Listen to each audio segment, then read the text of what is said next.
2016 সালের অক্টোবরে গাজীপুরের একটি বাসায় জঙ্গি অভিযানের নামে হত্যা করা হয় 7 তরুণকে। এ সময় 830 রাউন্ড গুলি ছোড়ে সোয়াত, সিটিসি সহ আইনশৃঙ্খলা রক্ষাকারী বাহিনী। প্রসিকিউশন বলছে, দেশের বিভিন্ন এলাকা থেকে 7 তরুণকে জঙ্গি সন্দেহে ধরে এনে ওই বাসায় আটকে রাখা হয়। বাহির থেকে তালাবদ্ধ করে গুলি করে হত্যা করা হয় তাদের।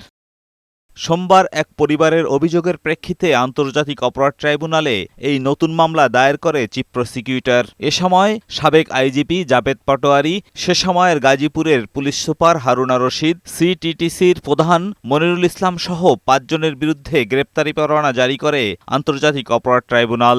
আগামী 15 অক্টোবর এই মামলার পরবর্তী শুনানির জন্য দিন ধার্য করেছে ট্রাইব্যুনাল। গুম এবং বিচার বহির্ভূত হত্যার অপরাধ, যেটি মানবতা বিরোধী অপরাধেরই একটি অংশ হিসাবে তদন্ত সংস্থা প্রাথমিকভাবে প্রমাণের সত্যতা পেয়েছে।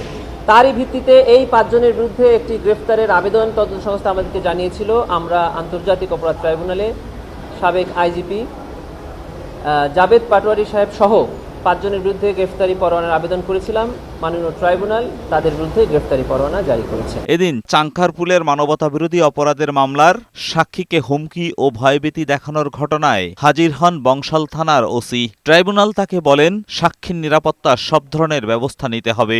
সেফটি, সিকিউরিটি বা সম্মানহানি করার চেষ্টা করে পুলিশ যেন তার আইনগত ব্যবস্থা যথাযথভাবে গ্রহণ করে, তার জন্য ট্রাইব্যুনাল যে কোনো আদেশ, যে কোনো সহায়তা করার জন্য প্রস্তুত আছে। এটি ট্রাইব্যুনাল ওপেন এজলাসে বলেছে। ইভেন এটা বলেছেন, যদি তারা কোনো অফেন্স করে থাকে বা এই ধরনের কার্যক্রম করার অপচেষ্টা করে থাকে, ইমিডিয়েটলি তাদেরকে গ্রেফতার করে আনার জন্য বলেছে। এদিন শেখ হাসিনা, আসাদুজ্জামান খান কামালের বিরুদ্ধে 5ম দিনের মতো সাক্ষ্য গ্রহণ হয়। এ নিয়ে এই মামলায় এ পর্যন্ত সাক্ষ্য দিয়েছেন 12 জন।